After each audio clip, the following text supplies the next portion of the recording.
Pamatik-patik sa Radyo Ronda, Saturday edition, alauna, tugtog alas 2, upod kay Ronda, Ray Alejandrino.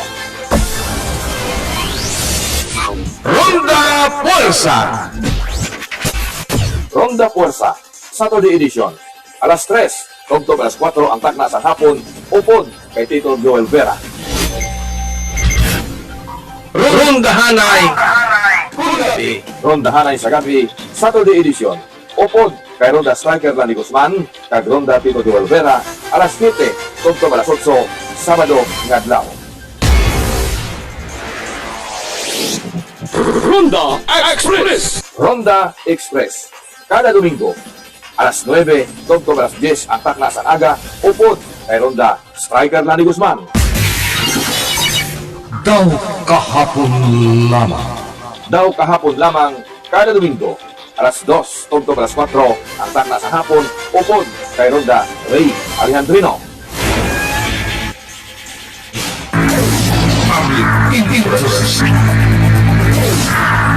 Public interest, upod kay Donald Nojas, alas 8, tugtog alas 9 ang takna sa aga, Lunes, tugtog Biyernes.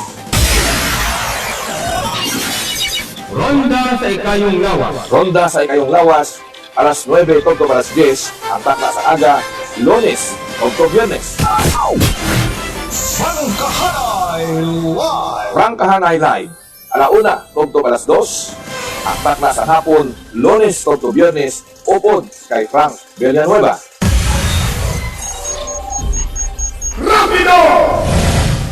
Rapido, alas 8 ang takna sa gabi, tugtog alas 10, Lunes, tugtog Biyernes, upod kay Sammy Warby, kag Reynold Yusana.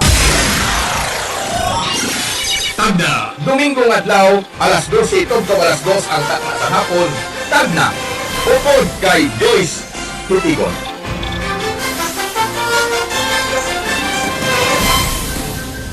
Amo ini ang mga palatuntunan nga magaserbisyo sa mga pumuloyong Bacolodon kag Negrosanon, agi sa amon bago nga signal kag bago nga digital transmitter initanan para sa matuntuon ng serbisyo sa Negrosanon kag kaagi sa amon sining live streaming via Facebook and YouTube Live.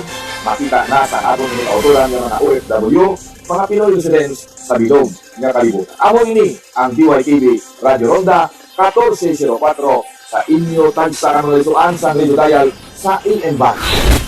Marka RPN. Serbisyo garantisado.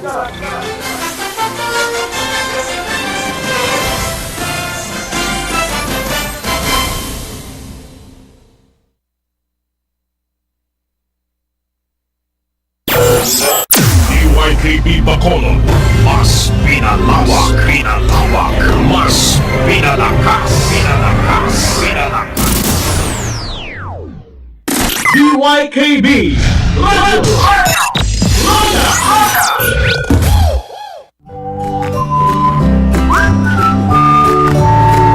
Agon maintindihan sa publiko ang mga istorya sa likod sa mga isyu, balita kag mga komentaryo.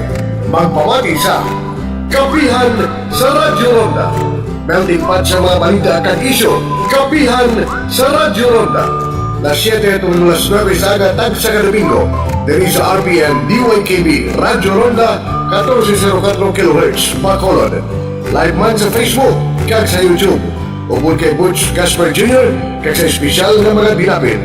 Kapihan sa Radyo Ronda.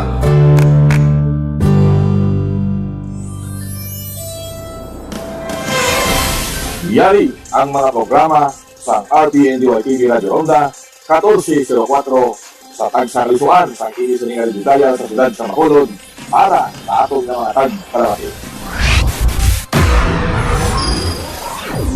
Rondahanay Saga. Rondahanay Saga, alas 6, tugtog alas 7, upod kay Ronda Larry Constitucion, Lunes, tugtog Biyernes. Rondahanay Ronda John Balita, alas 10, tugtog alas 11 takla sa aga, upod kay Ronda John Burita, Lunes, tugtog Biyernes. Rondahanay Santo. Rondahanay sa Auto, upod kay Ronda Bong Villalobos, alas 11 ang taklasan aga. Ronda Puwersa. Ronda Puwersa. Upod kay Ronda Rambo Dudong Malaan. Alas 5, tugtog alas 6, ang taklasan hapon, Lunes, o Biyernes. Rondahanay. Kulati. Rondahanay sa gabi. Upod kay Ronda Juriboon. Alas 6, tugtog alas 8, ang taklasan gabi, Lunes, o Biyernes. Rondahanay. Saga. Rondahanay sa aga, Saturday edition. Upod kay Ronda Larry Concepcion, alas 6:30, tugtog alas 8, Department of taklasan aga. National Defense. At para naman po Rondahanay sa Barangay 1404. Rondahanay sa Barangay 14. Sa forum, makakasama natin si Secretary Roy Simato ng Department of Environment and Natural Resources. Bibigyan rin tayo ng paunang mensahe ni Cabinet Secretary Carlo Nograles at mamaya ang pahayag ni Pangulong Rodrigo Roa Duterte. Kaya silipin na po natin ang mga kaganapan sa Philippine Information Agency kasama si PCOO Secretary Martin Andanar.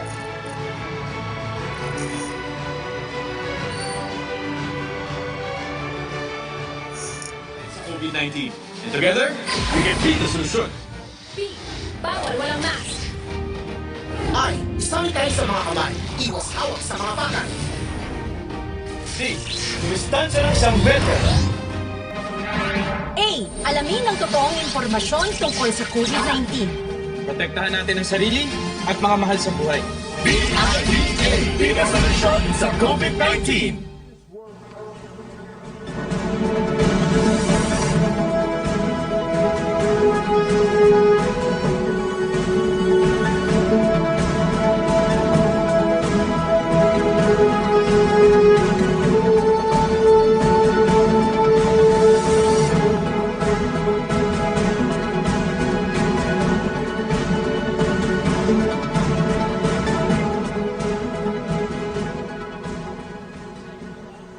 Magandang umaga, Luzon, Visayas at Mindanao, Pilipinas. Good morning. Welcome to the Talk ng Pagbaba.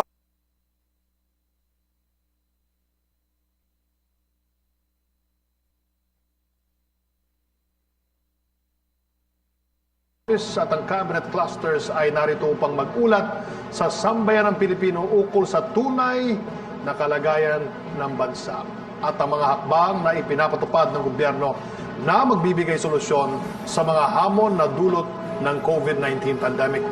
Ngayong araw, panuorin natin ang mga kwento ng pagkalinga sa tulong ng mga programa, proyekto at polisiya na magpapatunay sa pangakong pagbabago ng administrasyong ito.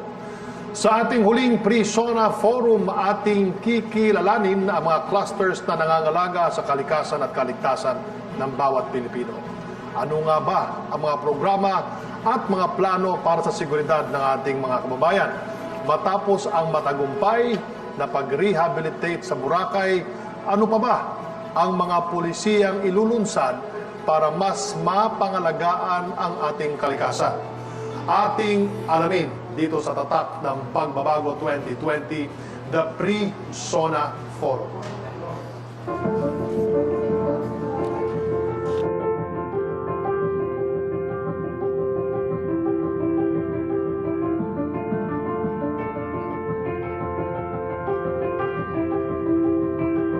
Sa pagbubukas ng taong 2020, kinaharap ng Pilipinas ang mga napakabigat na suliranin. Pinakamatingin na rito ang pandemya ng COVID-19 na nagbigay banta sa kalusugan at kaligtasan ng sambayanang Pilipino. Sa harap ng pagsubok, tayo'y nagkapit-bisig at nagbayanihan para sa ikagagaling ng lahat. Sa pangunguna ni Pangulong Rodrigo Roa Duterte, puspusan ang paghahatid ng tulong at serbisyo ng pamahalaan sa mga mamamayan sa gitna ng dinaranas na public health emergency. Ang maaga at masigasig na pagtugon sa mga pangangailangan ng taong bayan ay patunay ng pagkalinga at pagmamalasakit ng Administrasyong Duterte sa bawat Pilipino, sa loob at labas man ng bansa.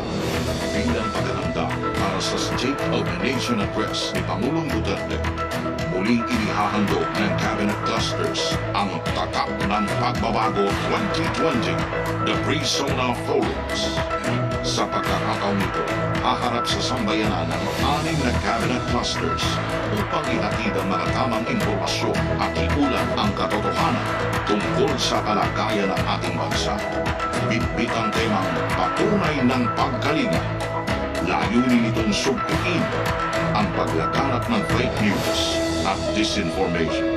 Sa unang bahagi ng Pre-SONA Forums, nariyan ang Economic Development Cluster na nagsusulong sa pambansang hangarin na muling umangat, bumangon at lumago ang ekonomiya sa pagkakalugmok sa sangasangang krisis na idinulot ng COVID-19. Kasama rin ang Infrastructure Cluster na pinapausbong ang infrastruktura sa bawat sulok ng bansa upang mapaunlad at mapabuti ang kalagayan ng mamamayang Pilipino. Sa ikalawang bahagi, nariyan ang Human Development and Poverty Reduction Cluster na nanganalaga sa interes ng mga maralitang Pilipino at umaagapay sa mga pangangailangan ng taong bayan sa usapin ng kalusugan, kabuhayan, edukasyon at iba pang mga serbisyo. Kasama rin ang Participatory Governance Cluster na itinataguyod ng isang transparent, responsive at people-centric na gobyerno para sa mas mabilis at epektibong paghatid ng serbisyo sa mga tao. Sa pangatlo at pinakahuling bahagi naman, nariyan ang Security, Justice and Peace Cluster na prioridad ang pagpapanatili ng kaayusan, seguridad at kapayapaan sa mga komunidad. Kasama rin ang Climate Change Adaptation, Mitigation and Disaster Risk Reduction Cluster na pinapahusay ang kahandaan at katatagan ng mga komunidad laban sa mga kalamidad at sakuna habang pinapaigting ang pagpapatupad ng mga pulisiyang poprotekta sa kaligtasan. Sa 4 na taong pagsisikap ng Administrasyon Duterte na maisulong ang tunay na pagbabago, marami na tayong nakamit na mga tagumpay. Sinusubok man ng krisis ang ating bansa sa panahon ito, itutuloy natin ang maganda na nating nasimula. Patuloy ang paghahatid ng mapagkalingang serbisyo sa mga mamamayang Pilipino. Sama-sama, iaangat natin ang bansa. Sabay-sabay, haharapin natin ang mas magandang umaga.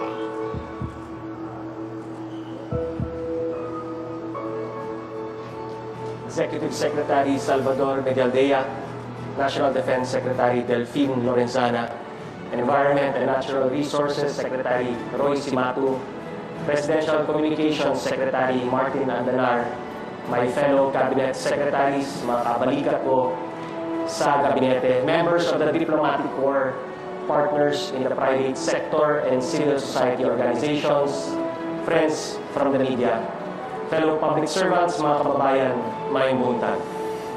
I'm deeply honored to welcome all of you to the Pre-SONA Forum of the Security, Justice, and Peace Cluster and the Climate Change Adaptation and Mitigation and Disaster Risk Reduction Cluster, the third and last installment of the 3-part Pre-SONA Forums leading up to the main event on July 27. On Monday, as mandated by the Constitution, President Rodrigo Roa Duterte will deliver his 5th State of the Nation address. As I said at the first Pre-SONA Forum, this is a milestone of sorts, as this is the 85th year we will be holding this time-honored tradition. Over the years, the SONA has evolved together with the nation that observes it. The President's 5th SONA, however, is markedly different from his first addresses, as well as those that preceded his tenure as Chief Executive. He will be addressing the nation from the same podium, but for the safety of all members of Congress and the employees of the House. He will be delivering his SONA in a chamber that will not be filled by the legislators, officials, and dignitaries that usually attend this function. Malamang, marami sa atin ay manibago kasama na dito si Pangulo. Pero hindi magbabago o mababawasan ang kahalagahan ng talumpating ito. Ang pag-ulat ng Estado sa ating bayan at pagbalangkas ng mga hakbang na gagawin ng gobyerno para iangat ang buhay ng bawat Pilipino. Such a report is more important now more than ever, as government works to chart a safe course for our country as it navigates through unfamiliar and uncertain times, as it works to recoup the gains we have made in the President's first 3.5 years. Sa unang pre-SONA ngayong taon, diniretso tayo ni Finance Secretary Carlos Dominguez III. He said, the COVID-19 pandemic is perhaps the toughest economic crisis most of our people will live through. May mga binanggit siyang mga datos tulad ng unemployment at ang pagbaba ng koleksyon ng gobyerno dahil sa pagbagal ng negosyo. Sabi naman ni DSWD Secretary Rolando Bautista sa pangalawang pre-SONA, umaabot sa mahigit na 70,000 OFWs ang kailangang umuwi dahil sa epekto ng pandemya sa ibang bansa. Yesterday, we were provided with additional data that illustrates the challenges we face in the months ahead. In a survey conducted at the beginning of the month, just over 1/5 of those polled said their family had experienced involuntary hunger at least once in the past 3 months. A figure that represents an estimated 5.2 million Filipino families.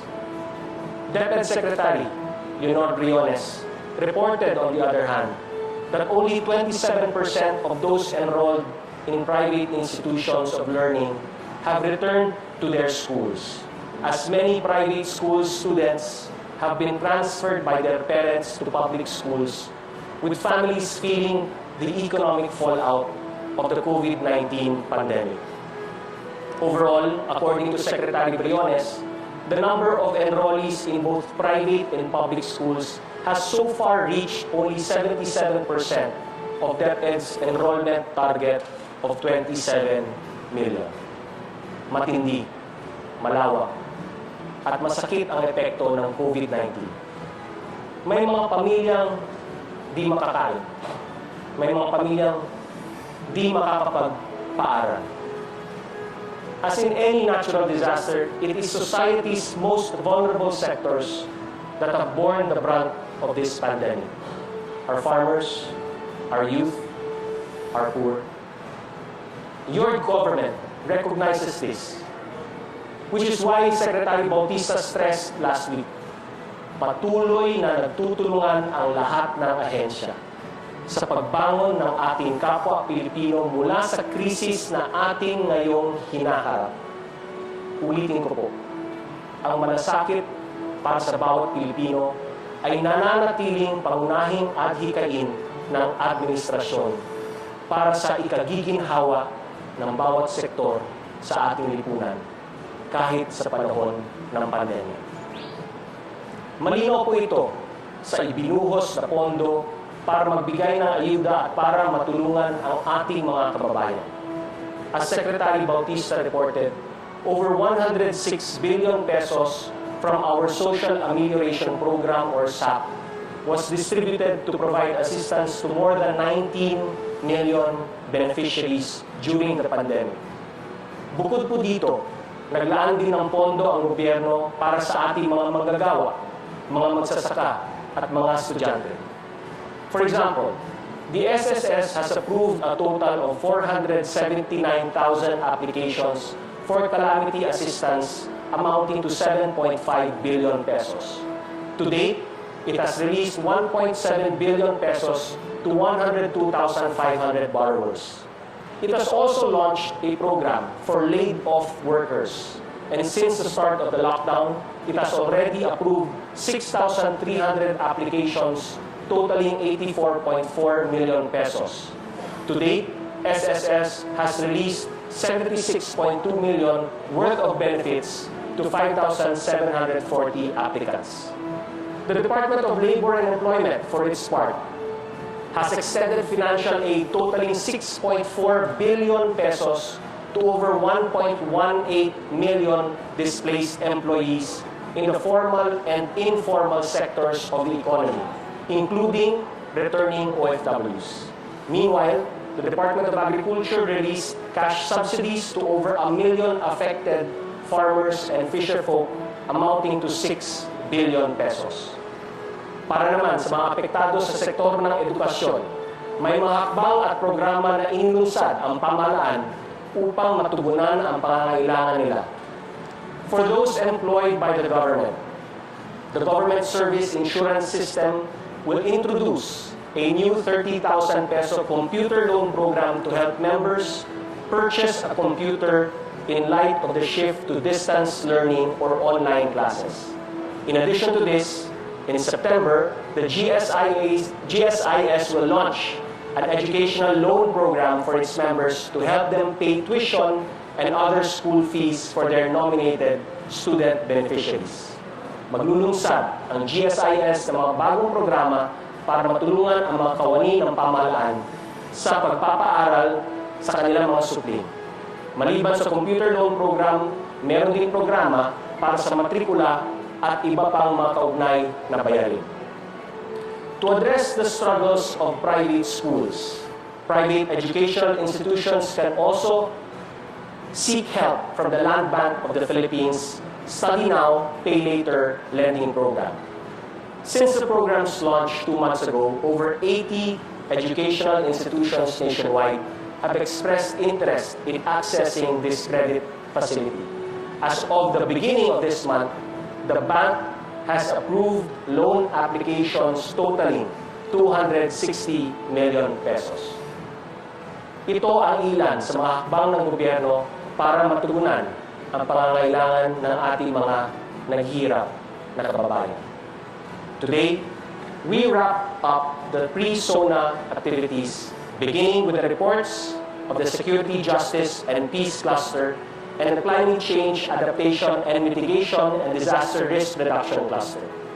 Secretary Delphine Lorenzana of the Department of National Defense shall report on the untiring efforts of the Security, Justice, and Peace Cabinet Cluster in protecting and safeguarding the interests of the people and the nation, particularly the government's efforts to protect our national territories and to safeguard territorial integrity, sovereignty, and sovereign rights, in ensuring the welfare of our overseas Filipinos, in strengthening the rule of law, in institutionalizing an efficient and impartial justice system, in advancing and protecting human rights, and in attaining just and lasting peace.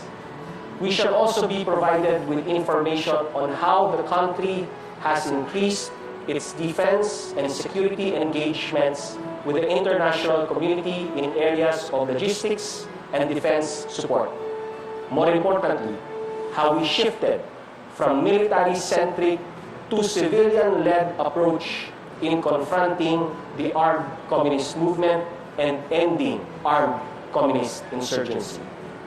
The SJPC shall also report its concerted efforts in orchestrating COVID-19 containment and recovery efforts. The Climate Change, Adaptation and Mitigation and Disaster Risk Reduction Cluster, on the other hand, through its Chair, Department of Environment and Natural Resources, Secretary Roy Simatu, will report on how the government has worked to build stronger and safer communities amidst tropical cyclones, strong earthquakes, and other natural disasters that struck the country.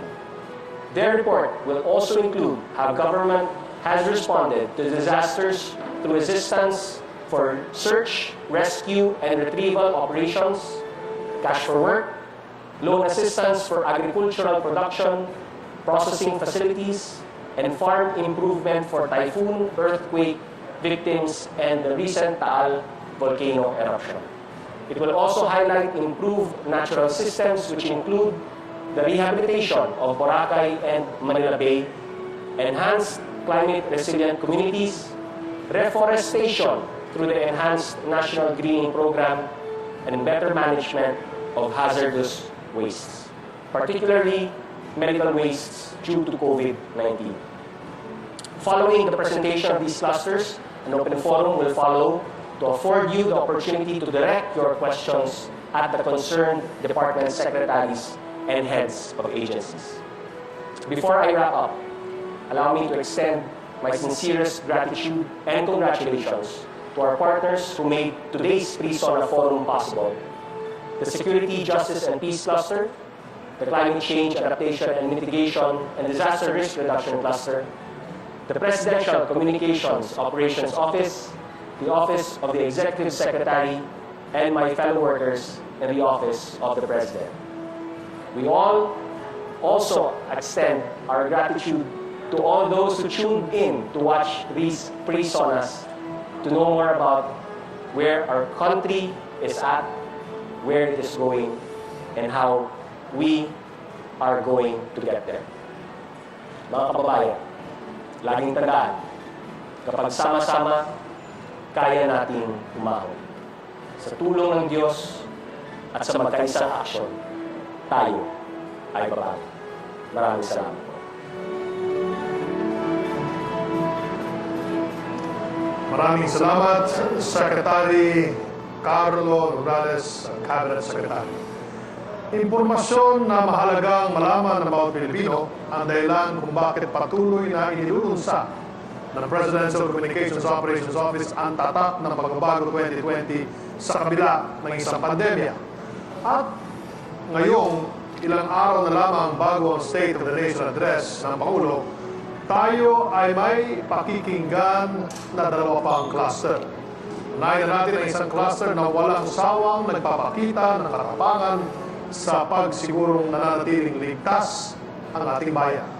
Ngunit ngayong naganap ang Enhanced Community Quarantine, kamakailan lang, kanilang pinamalas ang malasakit sa pamagitan ng pakikisa sa ating mga frontliners. Kasama po natin ngayong araw si Department of National Defense Secretary at Head ng Security, Justice, and Peace Cluster, Secretary Delphine Lorenzana.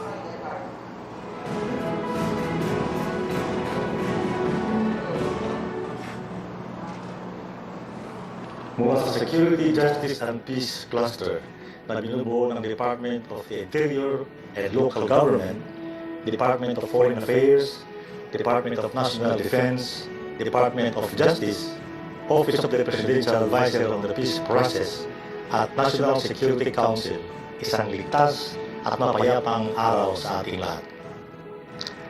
Kinagagalak kong iulat ang bunga ng ating pagsisikap para paigtingin ang seguridad, kapayapaan at hustisya sa ating bansa. Sa pangunguna ng Pangulong Rodrigo Roa Duterte, narito ang mga patunay ng patuloy na pagkalinga ng pamahalaan sa ating mga mamamayan. The Philippines continues to pursue an independent and principled foreign policy that serves our national interest, fosters respectful friendships, and facilitates beneficial and meaningful cooperation and partnership with the global community. Defending national sovereignty and protecting territorial integrity is a paramount priority of this administration. President Duterte's bilateral and multilateral engagements with other countries and cooperative mechanisms amongst claimant countries has significantly lowered the tension and has greatly helped in managing the issues in the West Philippine Sea. We have actively pushed for the effective implementation of the 2002 Declaration on the Conduct of Parties in the South China Sea. We are likewise pursuing the early conclusion of an effective and substantive code of conduct in the South China Sea by all the claimant states.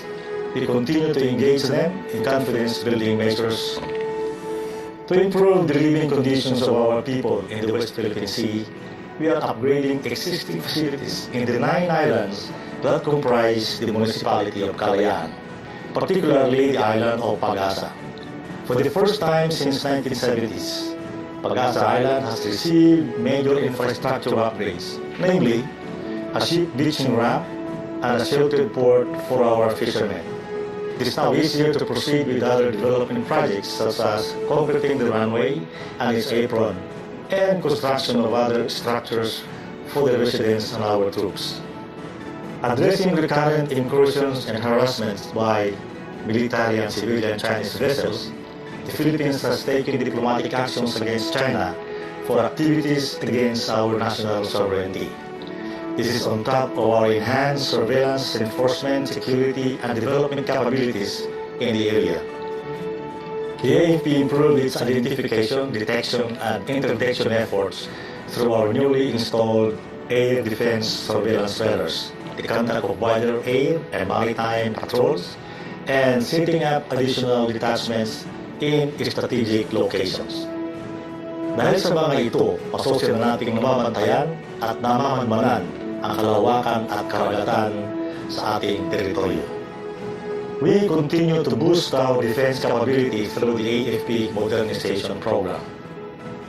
The AFP has acquired several assets, the most recent of which is the BRP Jose Rizal, the Navy's first brand new frigate that was received earlier this month.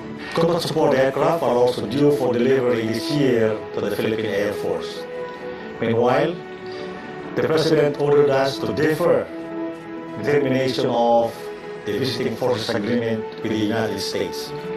This allows our armed forces to continue engaging the U.S. forces in joint military exercises. We strengthened our maritime security cooperation with neighboring nations such as Indonesia and Malaysia to secure our shared borders.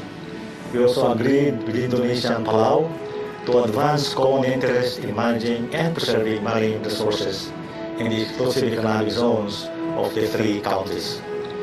We have also launched marine explorations to protect the biodiversity of our waters. In the Philippine Rise, the government funded an all-Filipino marine science research expedition to coordinate marine science research initiatives and related activities. Moreover, consultations were held by the National Coast Watch Council and the National Task Force on the West Philippine Sea to update our national marine policy. Bilang pagkilala sa mahalagang ambag ng mga overseas Filipinos sa ating bansa, prioridad ng pamahalaan ang pagtataguyod ng kanilang kapakanan.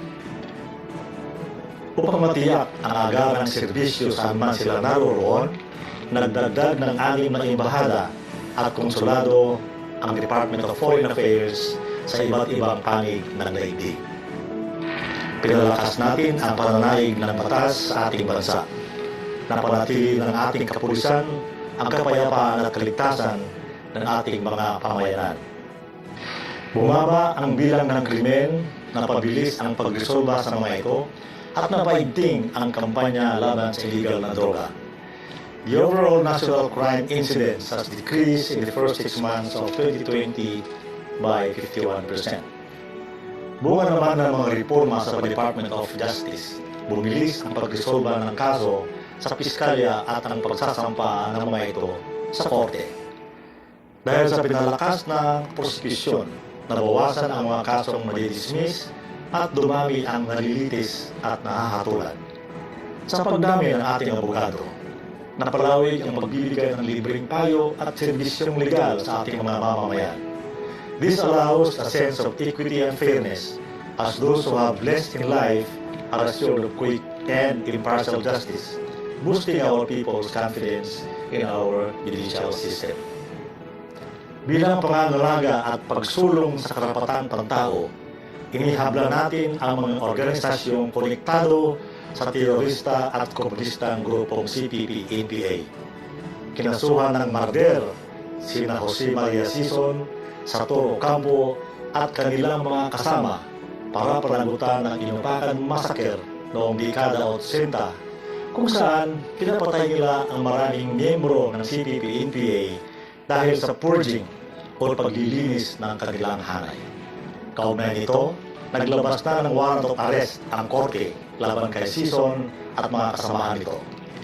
Para pangalagaan ang karapatan ng mga kabataan, sinampahan natin ang kasong trafficking of persons, kidnapping, child abuse at krimen laban sa international humanitarian law ang mga organisasyong nagre-recruit ng mga child warriors gamit ng kanilang mga salumpungan schools, universidad at kolehiyo.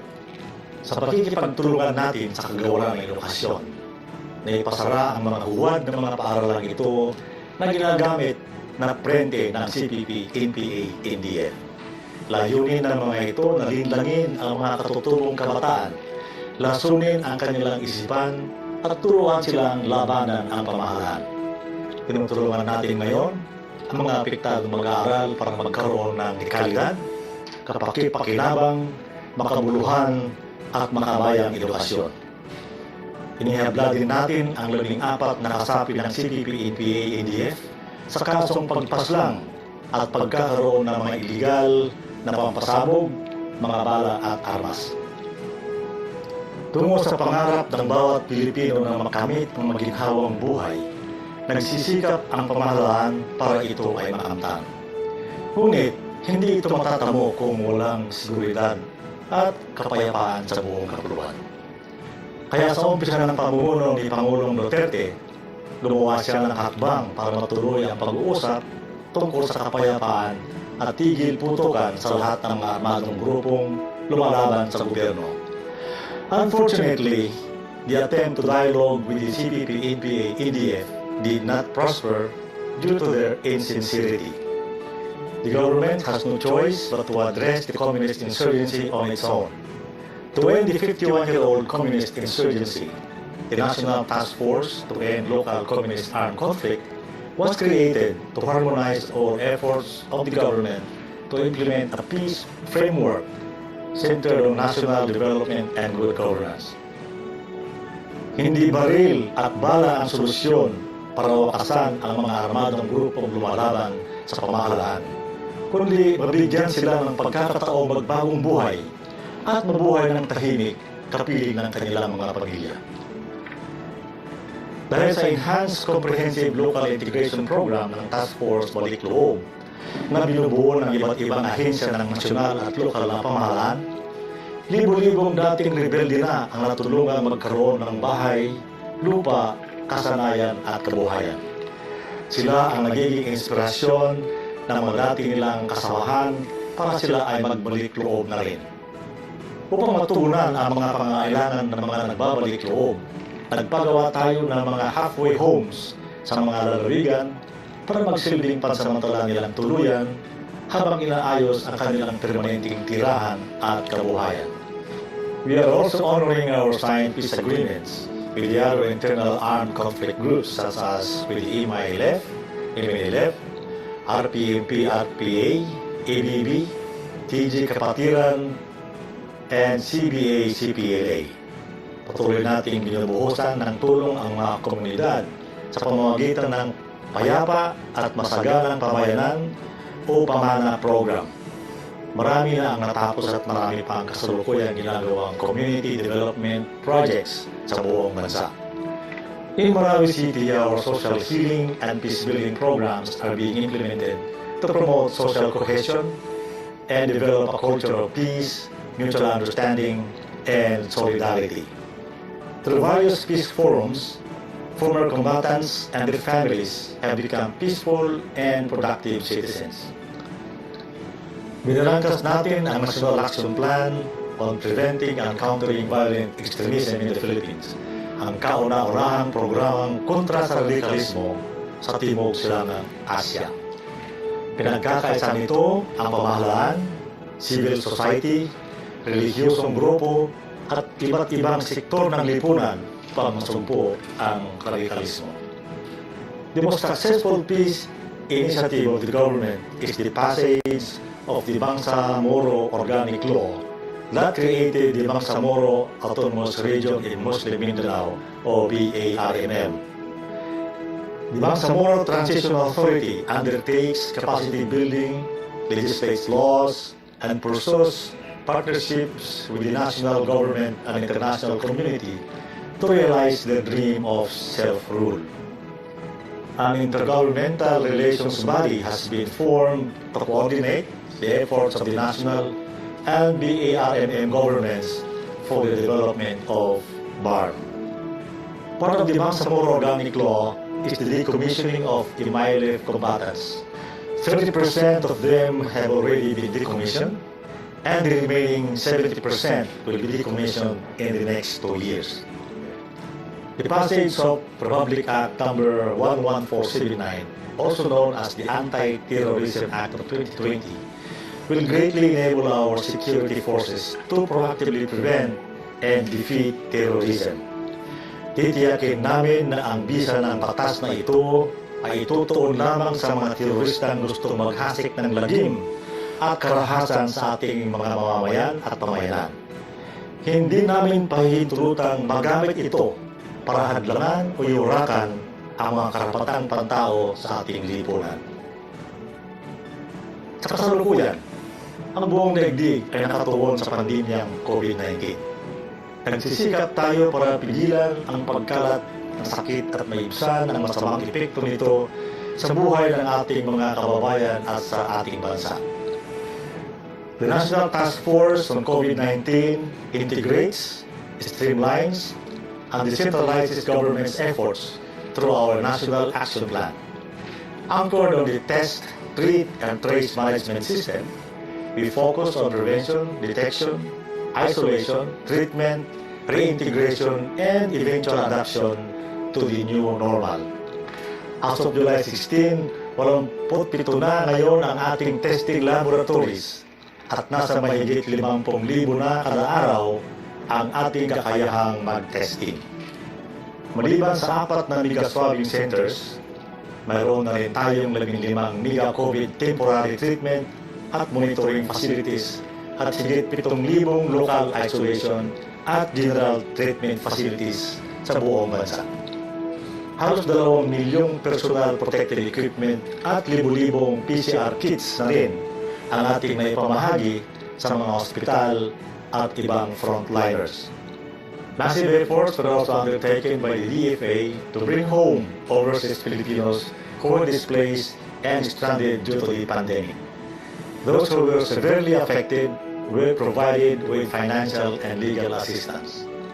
Ang Philippine Air Force at Philippine Navy ay nagamit sa paghakot ng mga medical supplies mula sa ibang bansa.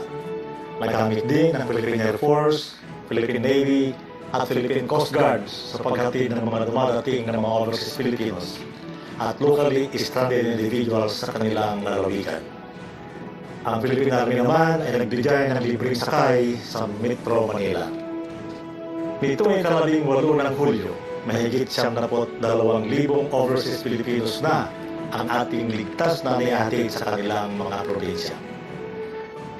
Bilang pagsunod sa atas ng Korte Suprema, pinalayan ng Department of Justice ang libo-libong mga bilanggong matagal na nakapit, subalit hindi pa nahahatulan. Pinabilis din ang paggawad ng parol para sa pansamantala o ganap na paglaya ng mga bilanggong dapat tumanggap nito. Habang nilalabanan natin ang pandemya, bumuhos naman ang donasyon at suporta mula sa lokal na pribadong sektor. Patunay na buhay ang diwa ng bayanihan sa ating bayan. Sa ngalan ng ating mahal na Pangulo at ng buong National Task Force on COVID-19, maraming salamat po sa mga nagbigay ng tulong. Upang magtagumpay tayo laban sa COVID-19, ang kailangan natin ngayon higit kailanman ay disiplina, kooperasyon at pakikisa sa pamahalaan at sa isa't isa. Ang sabi nga ng ating mahal na Pangulo, walang iwanan, we recover and heal as one. Pasalamatan din natin ang ating mga sundalo at mga pulis na nasa front lines, yung mga nagbabantay ng mga checkpoints at nagpapatupad ng quarantine rules sa mga barangay. Kasama na rito ang mga military doctors at nurses na nasa mga COVID hospitals. Araw-araw nila sinusuong ang kanilang mga sarili sa pangalip para pagsilbihan ang bayan.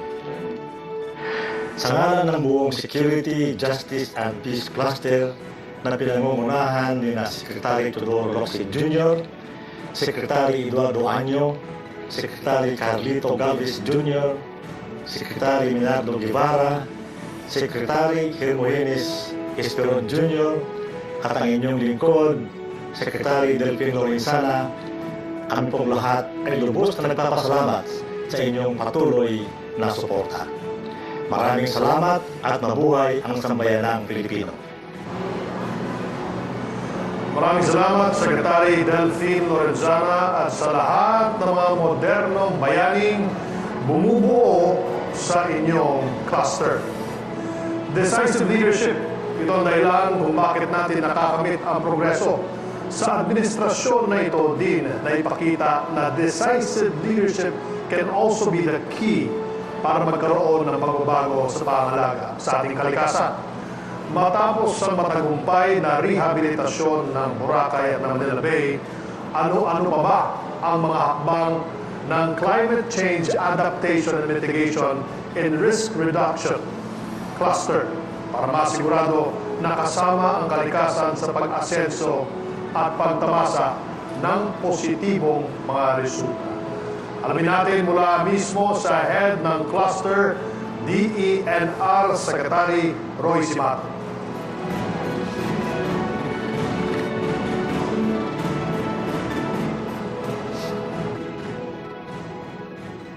No war, no recession, no previous pandemic has had such a dramatic impact in people's lives the past century as COVID-19 has in a few short months.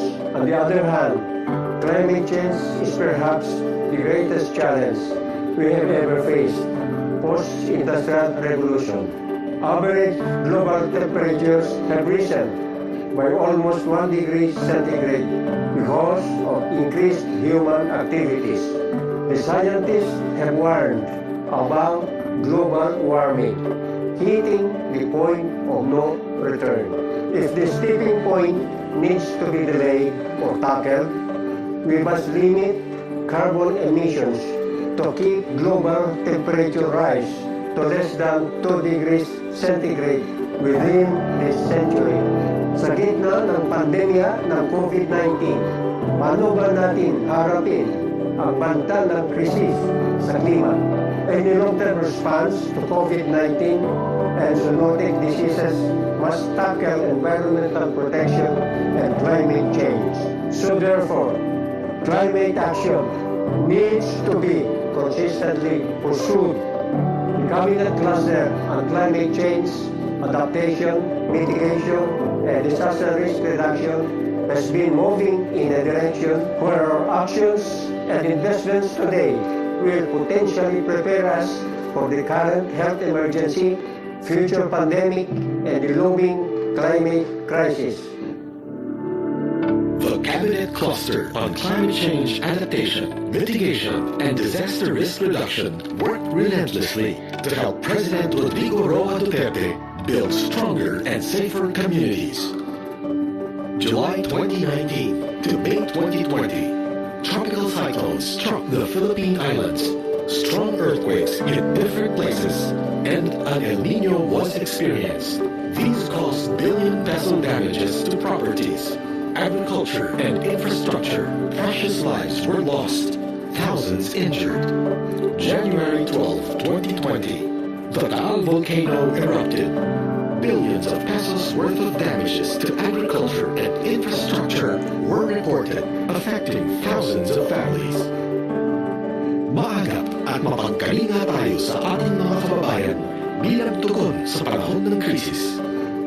Over 2 billion pesos worth of assistance were provided for search, rescue, and retrieval operations for typhoon and earthquake victims nationwide, to the affected families of the Taal volcano eruption, to poor individuals living in hazard-prone areas nationwide through cash for work activities. Calamity-affected small-scale farmers and fisher folks, including agrarian reform beneficiaries, were provided with over 6 billion pesos as loan assistance for agricultural production, processing facilities and farm improvement, as insurance for 1.92 million hectares of rice, corn, and high-value crops. Over 300 million peso worth of climate change adaptation projects were approved for implementation under the People's Survival Fund in several provinces. Kaalaman at kahandaan, matibay na susi sa ating katatagan. Fervently acknowledging the need to invest for disaster preparedness, the Philippines has made significant progress in collecting comprehensive and updated risk information using different technological tools. Vital for informed decision-making and coordinated action, one Doppler weather radar was established in Bohol in 2019, bringing an overall count of 17 Doppler weather radars established nationwide. Number of high-frequency Doppler radars has increased to 24. Commissioned were 2 satellite telemetered seismic stations, raising the total to 104. Generated were additional 9 active fault maps. Training and technical assistance were provided to LGUs, national government agencies, and the private sector through the GeoRisk PH, Hazard Hunter PH program, and the GeoAnalytics PH platform were developed, aimed to generate data for more accurate reporting and preparing for hazards. The Philippines was able to access funds from the Green Climate Fund with the approval of $10 million project for the establishment of a multi-hazard, impact-based forecasting and early warning system in hazard-prone provinces. This proves government's determination to scale up forecast-based financing, which uses weather projections to give vulnerable communities the resources they need to prepare. High-level simulation exercise among cabinet officials and executives was conducted, providing an avenue to identify areas to strengthen disaster preparedness, prevention, and mitigation. To ensure public service continuity at post-disaster, government command and control centers are being established to ensure prompt availability of critical lifelines. Safe open spaces and critical lifeline facilities in Metro Manila were identified and mapped. Government Emergency Communication System Mobile Operations Vehicle for Emergency, a rapid deployable emergency communication system to disaster-stricken areas in the country was launched. Tuloy-tuloy na pagkalinga sa likas na yaman at kapaligiran, susi sa ating katatagan. Government improved natural systems and enhanced climate-resilient communities. Boracay Island Rehabilitation, a President Duterte legacy, is about enforcing the law. Beach easement recovery reached 67% completion. Structures not compliant of the required easement were demolished. Boracay circumferential road improvement is almost 50% completed.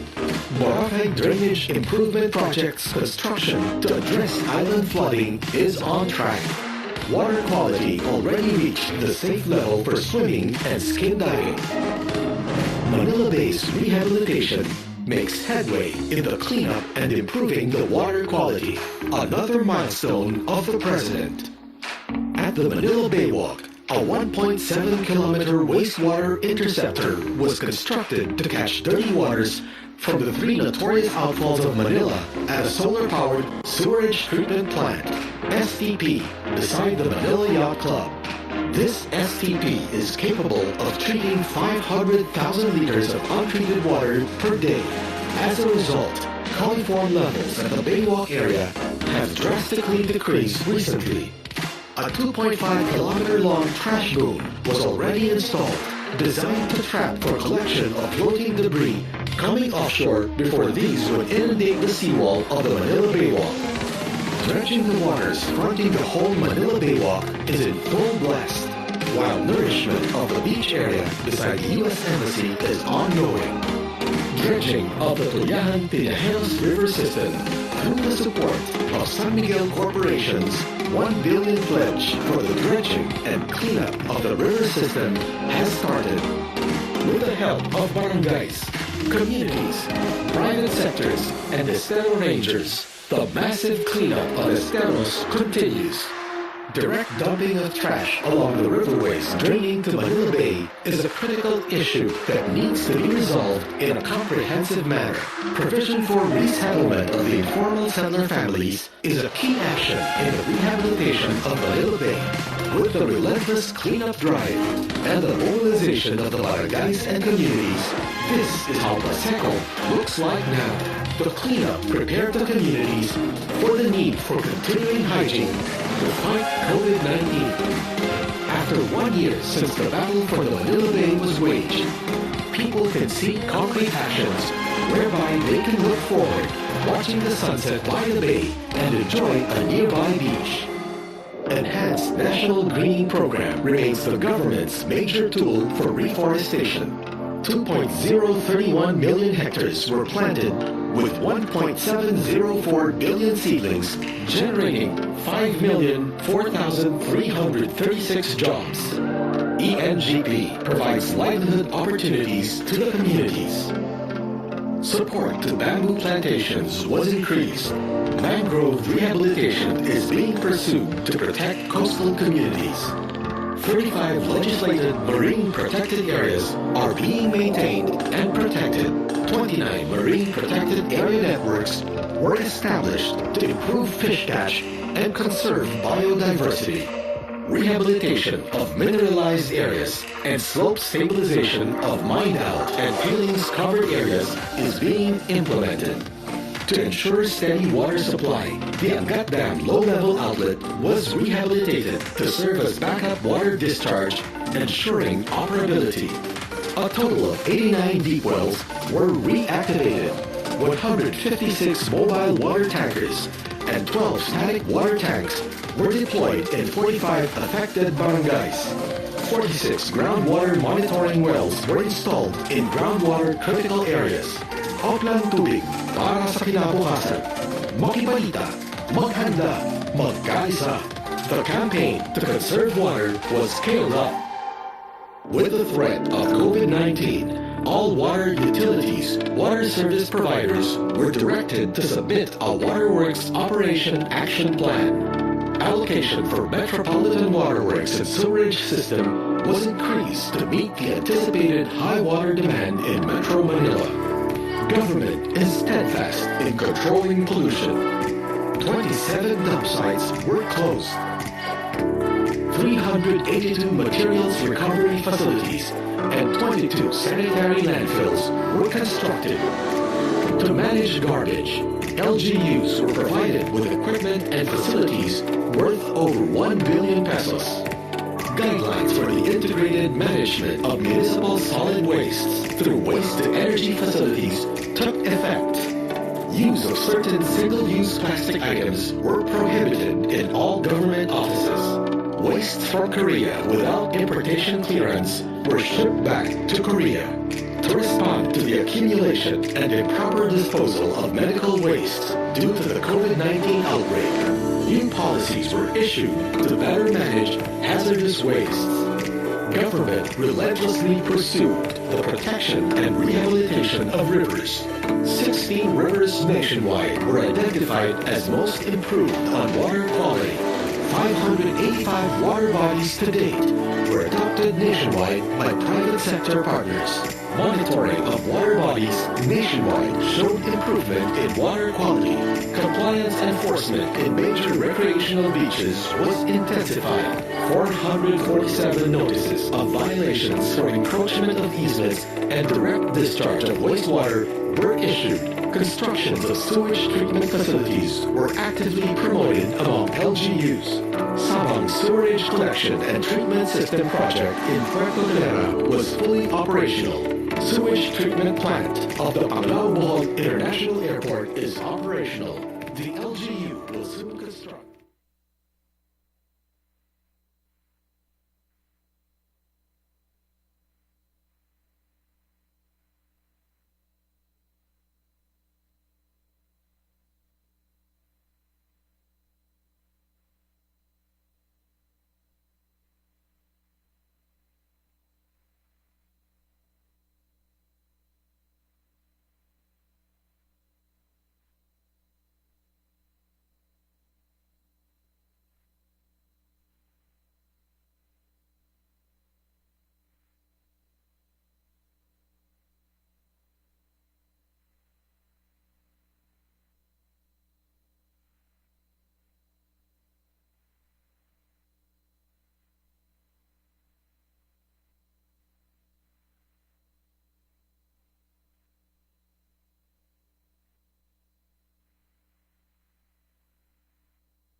downstream facilities in the quarantine period. Policies on ensuring the uninterrupted energy services were issued. The Build program also means an infrastructure system that focuses on resiliency and sustainability to meet people's needs and unlocking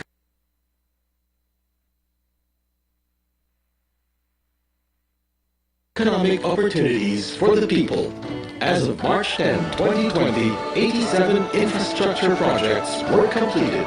Other completed projects are the 100 million peso Arcon Flood Control Project in Isabela, Maon Catchment in Butuan City, construction of revetment structures for the most eroded riverbanks in Tuguegarao City, amounting to 2.113 billion pesos, and the flood management and mitigation projects in Bohol and Cebu. There are now 441 traffic signalized intersections under the expansion of Intelligent Transport System worth 10 billion pesos, aimed to serve as a roadmap for the envisioned renewal and upgrading of the existing Metro Manila traffic signal system. Building resilience to climate impacts could cost us 140 to 300 billion US dollars annually by 2030, while meeting World Health Organization minimum standards for pandemic preparedness will require up to 3.4 billion US dollars per year. Climate action and disaster preparedness cannot wait. Our choice is not to delay and pay. Moving forward, we shall plan and prosper. This is CCAM DRR Cabinet Cluster Reporting. Climate emergency remains urgent as ever. It is like the COVID-19 emergency, just in slow motion and much graver. The Cabinet Cluster and CCAM DRR shall prioritize actions and investments that will reduce the long-term health impacts from and increase our resilience and adaptive capacity to both coronavirus pandemic and climate change. More effective healthcare waste management shall be implemented to overcome the huge volume of infectious and hazardous waste in hospitals, treatments, storage, and disposal facilities in the country shall be increased. To prevent zoonotic diseases due to biodiversity loss, we shall intensify, enhance surveillance and enforcement activities in degradation hotspots and critical ecosystems. Research and development on utilizing natural resources for disease prevention and cure shall be undertaken. For food security, the plant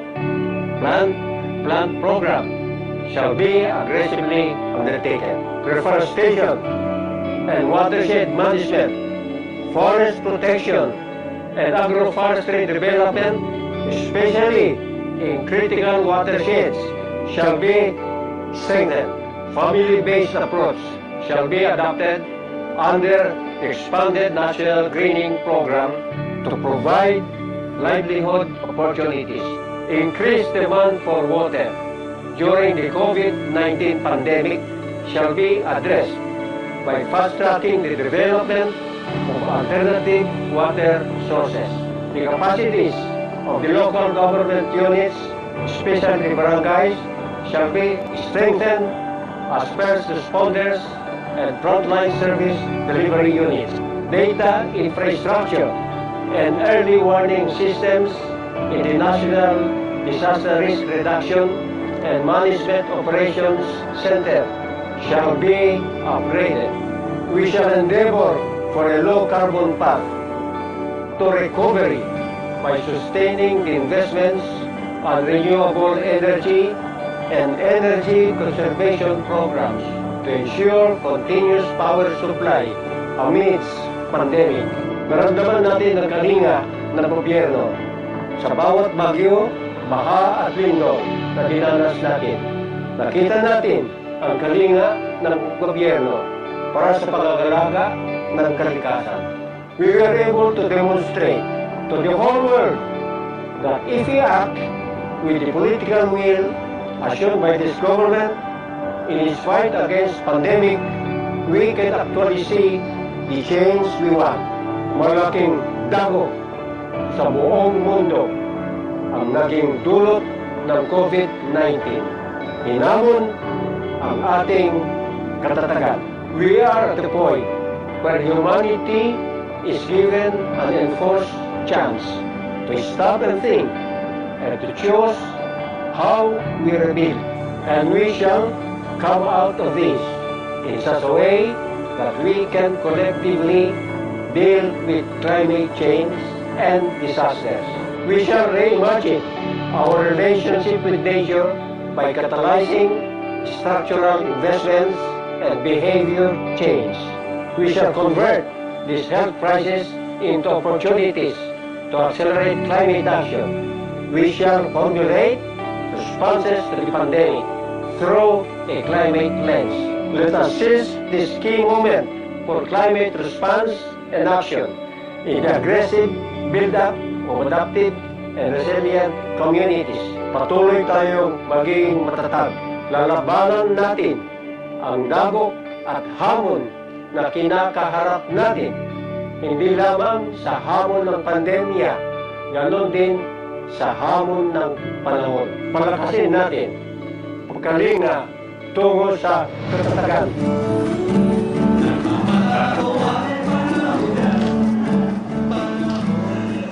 Ating narinig ang mga ulat mula sa Security, Justice and Peace and Climate Change Adaptation Mitigation and Disaster Risk Reduction Clusters. Ngayon naman po ay magtutungo sa pagsagot sa mga katanungan ng publiko. Makakasama natin live via Zoom ang mga heads of agencies na sina DNR Secretary Roy Simato, DND Secretary Delphine Lorenzana,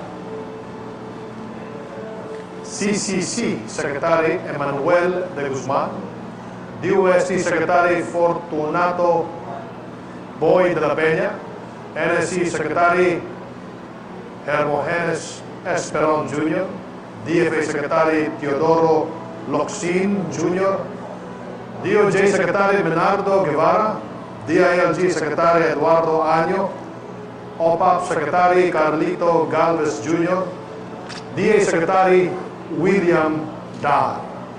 Simulan na po natin ang mga katanungan. Unahin po natin ang tanong para kay Secretary Delphine Lorenzana. It was reported that the DND donated a part of its budget for COVID-19 fund. How did this affect the AFP modernization program? Secretary Del. Good morning, Sir Martin. Palagay ko yung word na donate ay hindi appropriate kasi hindi naman namin pera yan. Ang tama siguro ay reprogramming of the budget from some projects sa DND towards COVID campaign or COVID fund.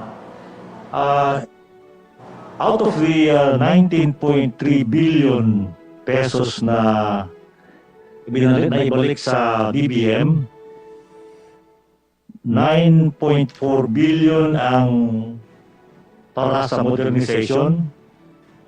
Yung iba naman 9.7 billion para sa capital outlay at 125 million yung para sa MOOE. Ngayon, itong mga projects na modernization na tanggalan ng pera ay naiurong natin sa susunod na mga taon. Kasi hindi naman sila masyadong critical sa ating mission. So itong ang naibalik sa DBM, 19.3 billion. And out of that, 9.4 billion para sa modernization. Thank you. At Secretary De Lorenzana, thank you po. Susunod na katanungan ay para naman kay Secretary Esperon. In the implementation of the Anti-Terrorism Act of 2020, how will the government ensure that the people are protected against possible abuses in the application of this law and that human and civil rights are upheld? Secretary Jun. Magandang umaga, Secretary Martin. At sa ating fellow cabinet members. Magandang umaga sa ating mga kababayan. You know, ang Republic Act 11479 or the anti-terrorism law states as a matter of policy that the state shall uphold basic rights and fundamental liberties of the people as enshrined in the Constitution. And that in pursuit of this policy, quote, governments shall not prejudice respect for human rights, which shall be absolute and protected at all times. Thus, in Section 4 of the law, enumerated are the acts that can be considered as terroristic activities. And in Section 4 itself, it is provided that terrorism shall not include advocacy, protest, dissent, stoppage of work, industrial or mass action, and other similar exercises of civil and political rights. It is therefore very clear that activism is not terrorism, and terrorism is not activism. And so, what are the other safeguards in the anti-terrorism law? One, terrorists are those designated by the Anti-Terrorism Council pursuant to the United Nations Security Council Resolution number 1373, or those that are proscribed through the Court of Appeals, or those that are arrested in flagrante delicto. After designation and proscription, pagkatapos ng designation at proscription, suspects are put under surveillance that will be applied for and which will be authorized by the Court of Appeals. And if surveillance is done without order of the Court of Appeals, it is punishable by 10 years imprisonment. Law enforcers also who remove, delete, shred, or destroy results of surveillance face imprisonment of 10 years.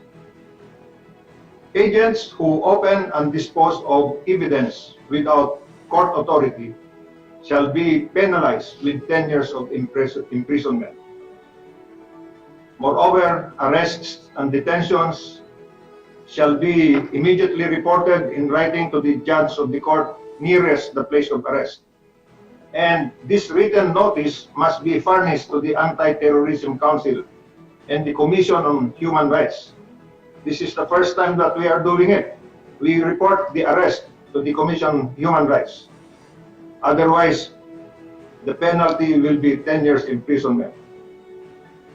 Violations of rights of detainees, failure to exercise and maintain official logbooks, torture and coercion during investigations and interrogations shall be punishable with imprisonment. Napakaraming punishment nito pag nagkamali ka dito. That's why we need technical and trained people that will work in counter-terrorism. There are 5 other offenses punishable with imprisonment, including examining bank deposits, placements, and trust accounts without authorization.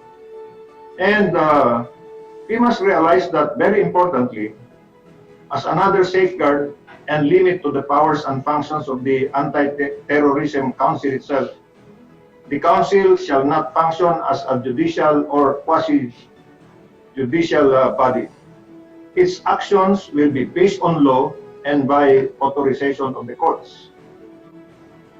Finally, there shall be a joint congressional oversight committee with 12 members from the Senate and from the House of Representatives, with 2 members from the minority. Yan ang joint oversight committee. And the implementing rules and regulations of the Anti-Terrorism Act shall be furnished to this joint oversight committee. We are therefore confident that with this Anti-Terrorism Act, we will be better equipped and more capable in addressing the menace of terrorism.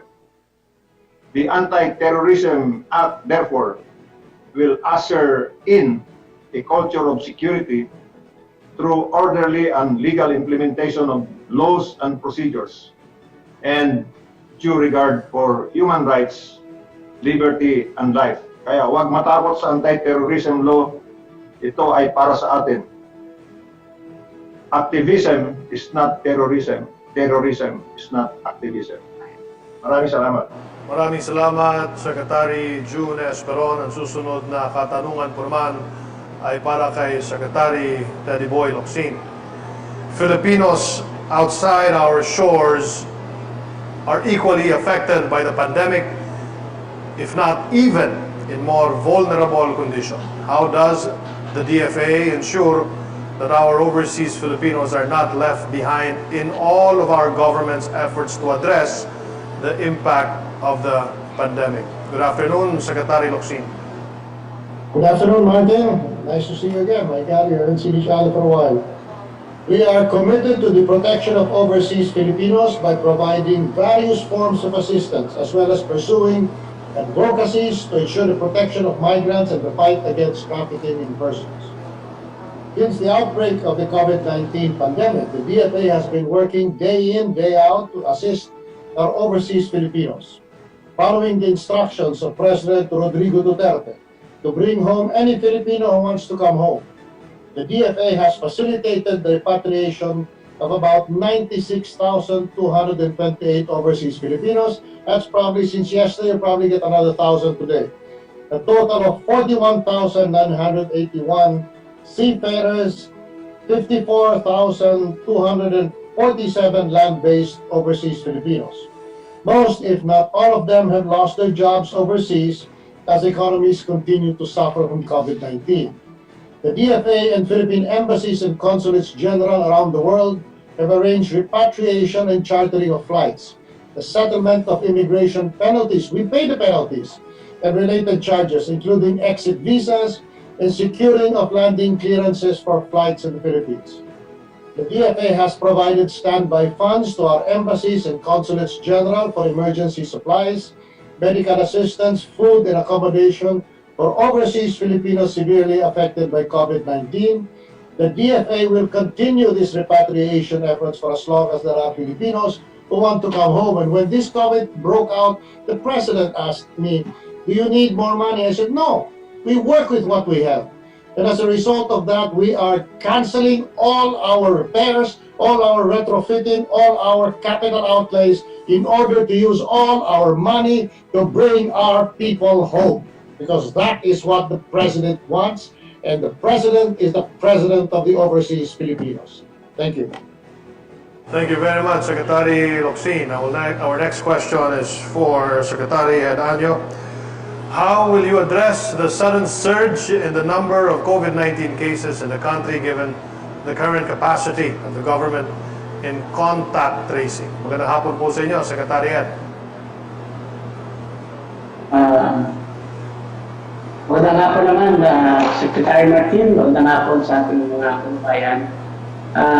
First of all, sa pandemic na to, ang pinakaunang dapat talaga na-establish ay apat. Contact tracing teams, ang testing centers, isolation facilities, and designation of COVID hospitals. And for contact tracing, we continue to strengthen all our contact tracing efforts for COVID-19. The DILG issued Memo 2020-077 establishing the local government unit task force against COVID-19 to give the authority for the LGU to lead the task force on contact tracing. Meaning to say we have the provincial, city, municipal task forces against COVID-19. And we have also a memo or memorandum of agreement existing between the DOH, the PNP, the Bureau of Fire, and the AFP for data sharing and localization of contact tracing efforts. As of now, meron tayong 4,818 contact teams, no? Or contact tracing teams na mayroong 65,674 contact tracers nationwide. But of course, we still need about 87,092 contact tracers. And we are ready actually, no, upon the enactment of Bayanihan 2, we will initially recruit 50,000 new contact tracers. And right now, Mayor Benji Magalong is designated as our czar on contact tracing. And together, we continue to do consultations, dialogues, training, and provide advices to affected LGUs, particularly on the LGUs that are on localized lockdown or implementing localized lockdown. And we are also developing the contact tracing e-system, wherein we will employ COVID-19 data collection tool, GIS platform, and analytical tool for link analysis. But the bottom line here is the individual person. Alam mo, sa bilis ng pagdami ng ating mga new cases ngayon, we need the people to step forward. If they have close contact or have been exposed, you can actually reach our LESU or SESU, our LGU and health officials. Sa bawat isang positive na natitrace natin, go back for 14 days, 37 close contacts ang nag-generate yan. At ito ay possible na maaaring infected. This is really what you call lots of work. But we will do it and we will continue to strengthen our contact tracing efforts. And with additional contact tracing members, we can defeat this COVID-19. Yun lang, Sec Martin. Maraming salamat po, Secretary Ed Anyo. Ang susunod po na katanungan natin ay para kay Secretary Carlito Galvez Jr. As Chief Implementer of the COVID-19 NTF, how will the Phase 2 of the National Action Plan against COVID-19 help sustain the gains achieved in our fight against the disease? Good afternoon po sa inyo, Secretary Galvez.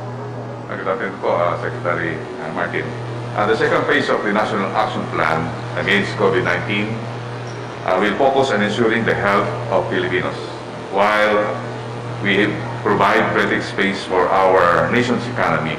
Alam po natin na talagang nung matagal po, mahigit na 100 days na lockdown, talaga po nagkaroon po tayo sa economy. So we need to spring up our economy.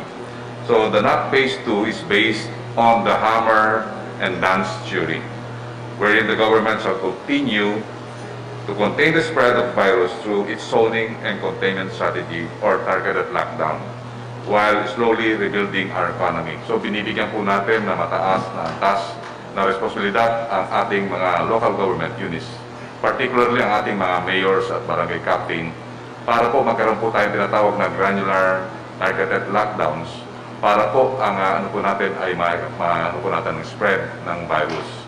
Ito po ay ginagawa po natin para magkaroon po ng immediate response para po ang ating mga nagkakaroon na mga lugar na mga new cases ay ating pong makaagad pong maagapan.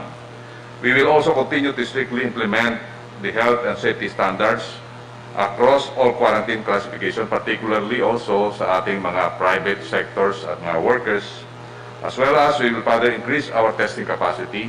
Meron na po tayong protocols, expanded testing, so that we can test as much as 10% of our people. So we already had more or less 10 million testing kits available for that. And we are now increasing our testing capacity, now more than 50,000, and we were able to test 27,000 a day. So ito po ang ating ginagawa po ngayon, pero ang ating pong ating message sa ating mga mamamayan ay ang sinasabi nga po ay iwas po tayo sa ating maapektuhan ng COVID. Protektahan po natin ang ating mga sarili para maprotektahan po natin din ang ating kabuhayan at ang ating ekonomiya. Yun lang po at maraming po salamat. Maraming salamat po, Secretary Carlito Galvez Jr. At ang huli na katanungan para sa Security, Justice, and Peace Cluster ay para po kay Secretary Bernardo Guevara ng DOJ. What are the innovations or programs of the DOJ to assure the public that the rule of law is always upheld despite the COVID-19 pandemic? Magandang hapon po, Secretary Guevara. Magandang hapon, Sec Martin, at magandang hapon sa lahat ng sumusubaybay dito sa ating programa. Alam mo, Sec, it is of utmost necessity that law and order be maintained and preserved during critical times, such as during a public health emergency or a state of national calamity. The rule of law is not suspended during a pandemic. So in this regard, the DOJ continues to perform its role of administering criminal justice in an even more stringent and innovative manner. So, for example, in the matter of the prosecution service, operations continue even during the lockdown. And in this regard, our prosecution service has instituted online inquest services, or e-inquest, where inquest in those areas where connectivity is good are conducted by means of online facilities. That's why we call it electronic inquest. And also we allow the electronic filing of complaints for preliminary investigation. And again, in those areas where connectivity is good, we conduct preliminary investigation also online. And our prosecutors continue to appear and perform their roles during trial in court proceedings, either by video conferencing or by actually appearing in court if the court requires so. Secondly, the DOJ, through its investigative arm, the National Bureau of Investigation, has focused or targeted its efforts in the investigation of offenses which are connected with the pandemic.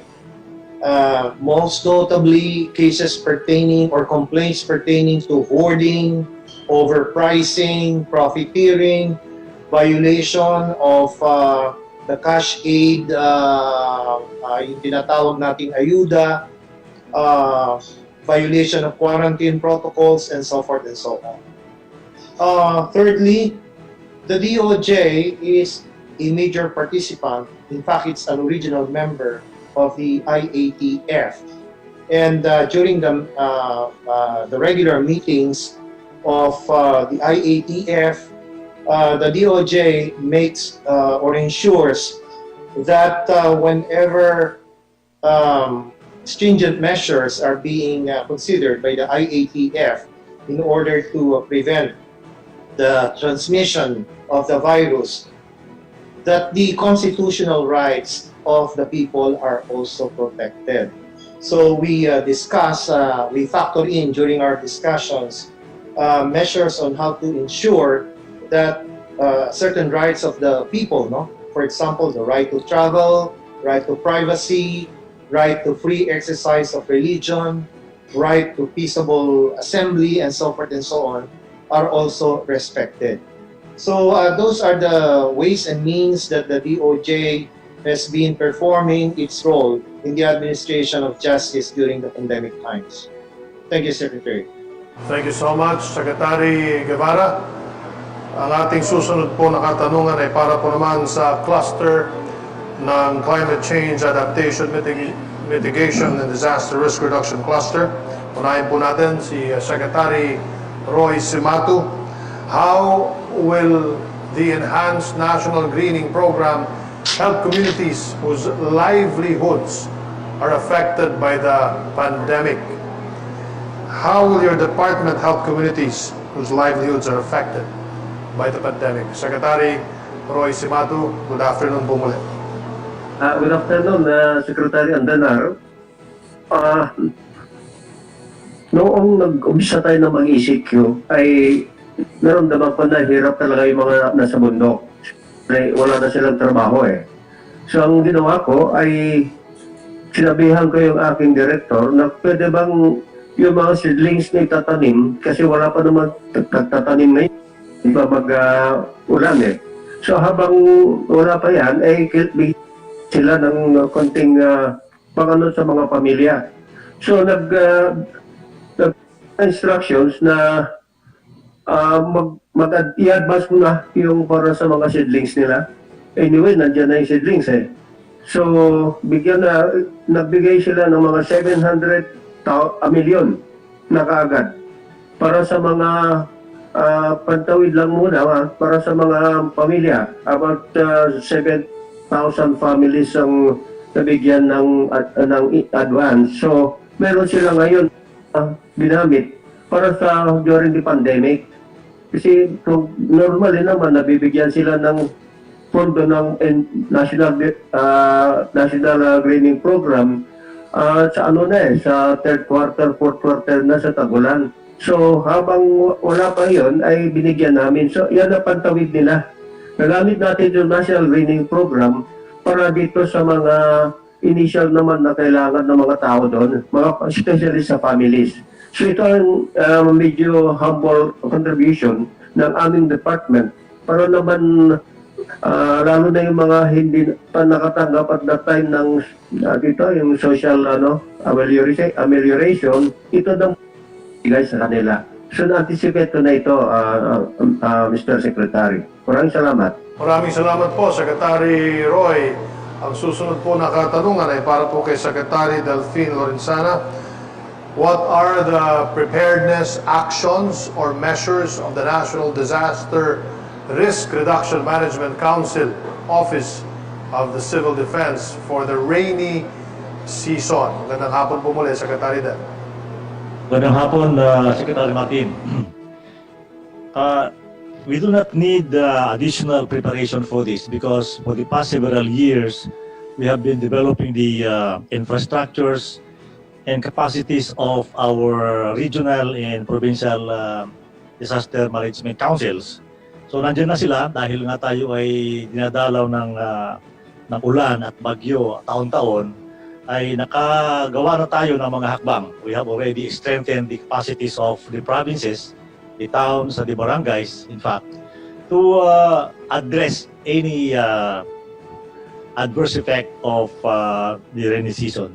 So, yan ang sagot ko, Secretary Martin. Handa tayo. Handa yung NDRRMC at saka yung OCD para sa pagdating ng tagulan.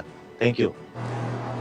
Thank you po, Secretary Del Lorenzana. Ang susunod na katanungan ay para po kay Secretary Boy de la Peña ng DOST.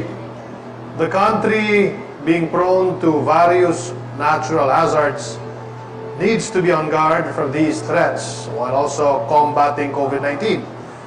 There are two agencies under the DOST, Pag-asa and FIVOLCS, which are our frontliners in monitoring and providing information and warning of hydro, meteorological, and geological events in areas that can be affected. Are there new science, technology, and innovation solutions from these agencies to improve early warning and hazard and risk assessments? Magandang hapon po, Secretary Boy de la Peña.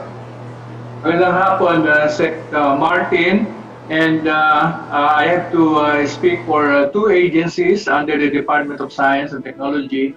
First, on Pag-asa, what we have done was to improve our capabilities through the installation of more facilities. For example, we have installed additional Doppler radars for tropical cyclone and rain monitoring, and high-frequency Doppler radars for sea waves monitoring, as well as flood forecasting and warning systems. So this meant an increase of in the case of our Doppler radars, an increase from 16 to 17. In the case of our high-frequency Doppler radars, from 12 to 24. In the case of our flood forecasting and warning systems, from 8 to 13. And this will still be augmented by the ongoing establishment of 5 more flood forecasting and warning systems in the river basins in Abulog, Ilog, Hilabangan, Agusan, Mindanao, and Aklan.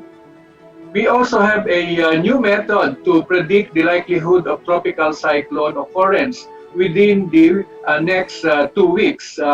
And this has been developed by a team of our researchers at Pag-asa. This method provides information on the possible occurrence of tropical cyclone and its path and trajectory 5 to 16 days in advance.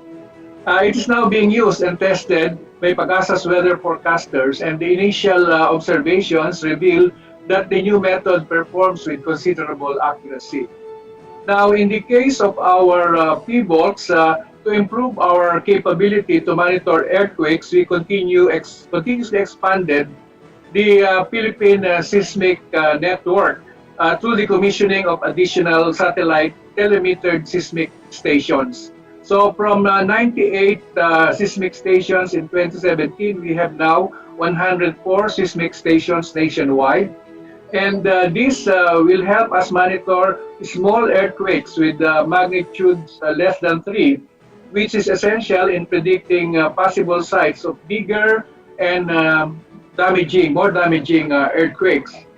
To address also the lack of systematized information for an effective climate and disaster risk assessment, the DOST has supported PBOX.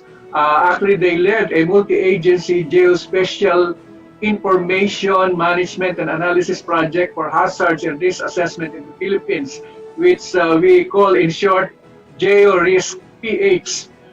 This GeoRisk PH is a risk assessment tool that systematizes hazards and exposure data from various sources into one platform and provides essential tools for disaster risk management.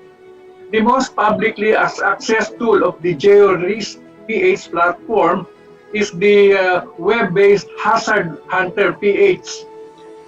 This is an app which generates in a few clicks accurate hazard assessment report for seismic, volcanic, and hydrometeorological hazards. Hazard Hunter PH has provided property owners, buyers, land developers, and planners real-time and free-of-charge hazard assessment reports. Another platform is the GeoAnalytics PH, which can generate maps and analytics to maximize smart and efficient decision-making and policy-making. This application could be used in the smart implementation of infrastructure projects under the Build, Build, Build program, and of course, development efforts towards achieving the long-term goals aligned with our Ambition 2040. Thank you. Maraming salamat, Secretary Lloyd de la Peña. Ang susunod po na katanungan ay para kay Secretary Willie Dar ng Department of Agriculture.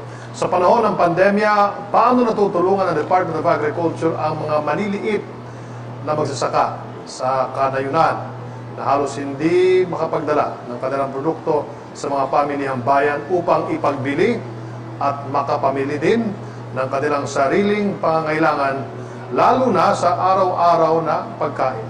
Sec. Willie Dar, magandang hapon po sa inyo. Magandang hapon po naman Sec. Martin at saka mga colleagues sa cabinet and sa lahat po na good afternoon to all of the colleagues from cabinet. Una, let me mention na we got the strong support of the IATF in terms of all the unhampered movement of cargoes, particularly food supplies and medicines, including logistical support. So, ang laking tulong po itong whole of nation approach under the IATF, under the leadership of President Rodrigo Roa Duterte. At gusto kong banggitin na marami tayong ginawa at ginagawa pa during this pandemic. Let me mention a number of them. One is enhanced implementation of Kadiwa ni Ani at Kita, purposely strengthening our partnership with the private sector engaged in agribusiness para mabili lahat o ma-track yung mga produkto na galing doon sa kanayunan, mas lalo na doon sa mga trading post, kagaya po ng La Trinidad Benguet at sa Bamban, Nueva Vizcaya, dito sa South naman, dito sa Sariaya, Quezon at saka sa Batangas. So gusto natin na itong mga food supplies ay makarating po sa metro areas, kagaya po dito sa Metro Manila, na maraming populasyon. Now, ano po ang resulta nitong kadiwa ni Ani at Tita?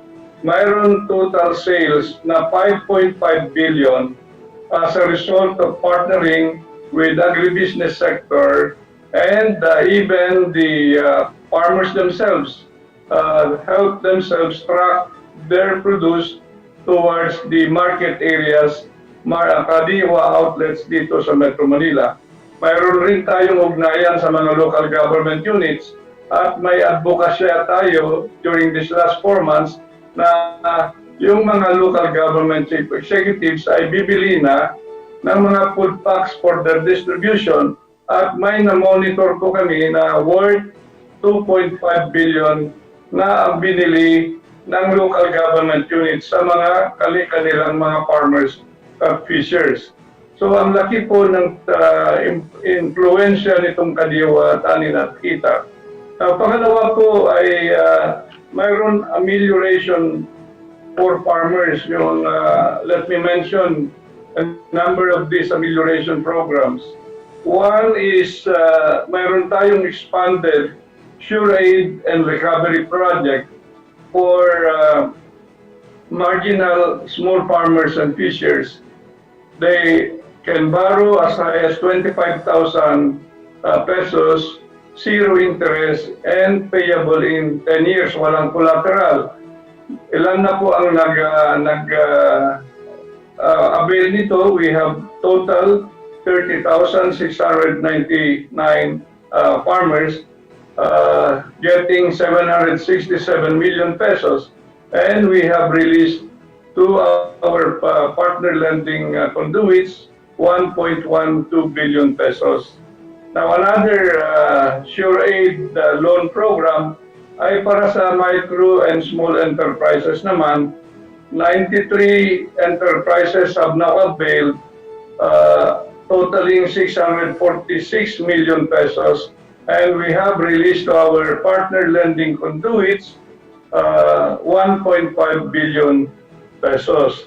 Now, another one directed to the rice farmers, mayroon tayong ibinigay na financial subsidy for rice farmers, those affected particularly by the rice tarification law. About 3 billion has been given to 591,246 beneficiaries. Early this year, let me also mention rice farmer financial assistance, another 3 billion, and 597,404 beneficiaries were benefited from this amelioration for them. So again, gusto natin banggitin na Sec Martin ang kagawaran ng pagsasaka with all our partners, a whole of nation approach, ay sinisiguro po natin na mayroon tayong sapat na pagkain dito during the pandemya, at we would like to believe that we can survive and we can reboot again Philippine agriculture with the help of President Rodrigo Roa Duterte. I would like to then conclude by saying that no amount of pandemic and or impacts of climate change can slow us down. No lockdown can really delay our activities in farming and fishing. Let us be resilient and turn challenges into opportunities to survive and move forward towards a food secure and more resilient Philippines with prosperous farmers and fishers. Mabuhay po tayong lahat. Babangon ang Pilipinas. Maraming salamat po, Secretary Willie Dar ng Department of Agriculture. Ang susunod po na katanungan ay para po sa Climate Change Commission, Secretary Emmanuel de Guzman. What is the role of climate change adaptation and mitigation in the green recovery? Is it imperative to anchor green recovery under climate change action? Magandang hapon po, Secretary de Guzman. Thank you, Secretary Martin. Magandang hapon po sa inyong lahat. tulad po ng COVID, climate change is an urgent global concern. It is an existential threat. It is a life and death issue. Like our response to COVID, we must heed science in responding to the climate crisis. Kailangan po natin ibangon muli ang ating ekonomiya mula sa dagok ng pandemya ng mas matatag kaysa dati. We cannot just go back to business as usual, vulnerable and defenseless against the next pandemic or global disruption. Mahalaga pong kaakibat ng pagbabago at pagbabangon ng ating bayan mula sa pandemya ang mabisang pagtugon at pag-angkop sa climate change. This is how we've been approaching green recovery in the Cabinet Cluster on Climate Change Adaptation and Mitigation and Disaster Risk Reduction. Our Green Recovery Program shall uphold the health of the people and the planet. It shall let us survive and thrive amid climate change. Sa layunin ito, binabalangkas po ng climate change ang Nationally Determined Contributions or NDC. Ito po ang susi sa ating green recovery. The NDC, which embodies our climate change adaptation and mitigation strategies, will give us clean air and a healthy environment. It will deliver green investments and green jobs to our countrysides. It will let our sectors and industries transform into a green economy. In short, it will pave our country's sustainable future.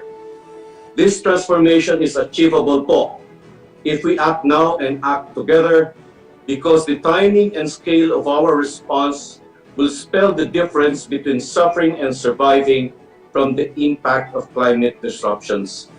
Sa pamamagitan po ng ating pagkakasa at pagtutulungan sa pagtugon sa COVID at climate change, makakaasa po ang ating bansa sa isang mas ligtas at masaganang bukas.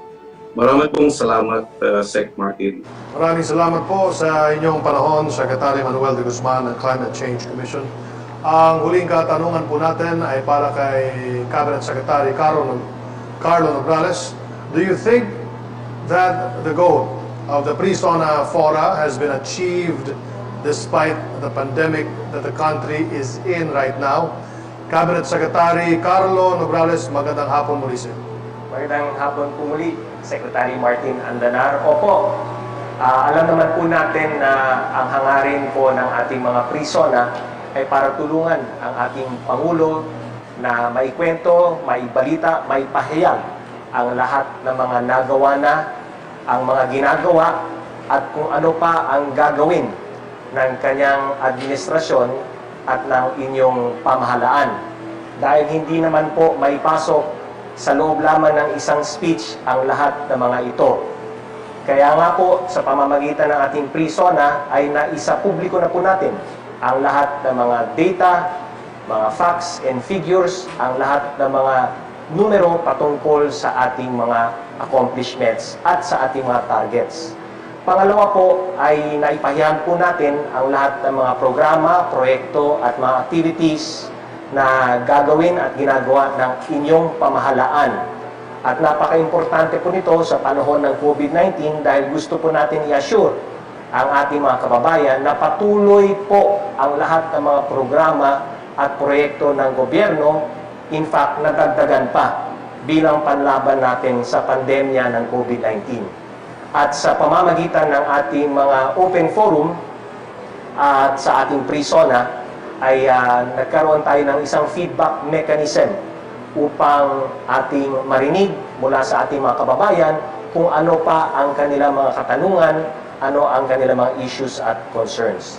Sa ganitong paraan po ay hindi lamang whole of government approach, kundi whole of nation approach po ang ginagawa natin para labanan ang COVID-19 at kung ano pa man ang iba pang mga pagsubok na ating mga nanaranasan bilang isang bansa.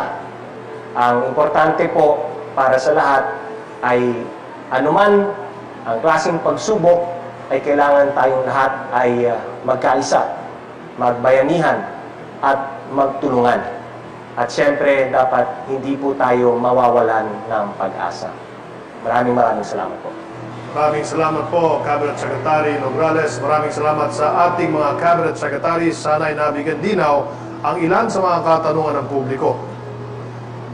Pilipinas, tayo po'y humaharap sa mga matinding suliranin sa pagbubukas pa lamang ng taon. Pinakamabigat na rito ang COVID-19 pandemic na naging matindi ang epekto sa ekonomiya ng bansa at sa pang-araw-araw na buhay ng bawat Pilipino.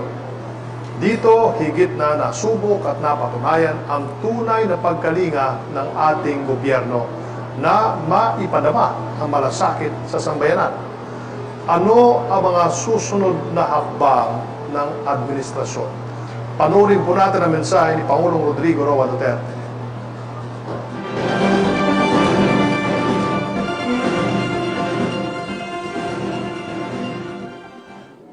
My fellow Filipinos, the accomplishments that we have just presented to you in this pre-SONA forum are the fruits of our collective efforts to foster real, lasting, and meaningful change in our country.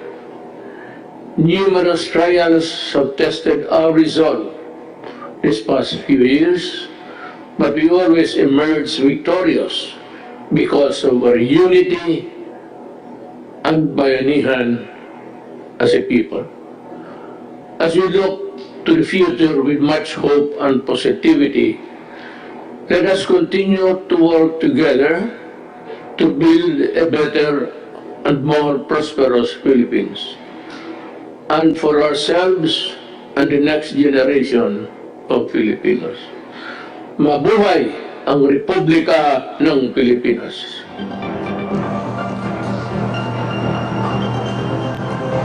Maraming salamat po sa lahat ng nanonood at nakibahagi sa ating pre-SONA forum. Pinapasalamatan po natin ang kapisahan ng mga broadcaster ng Pilipinas na nakahook up po sa atin.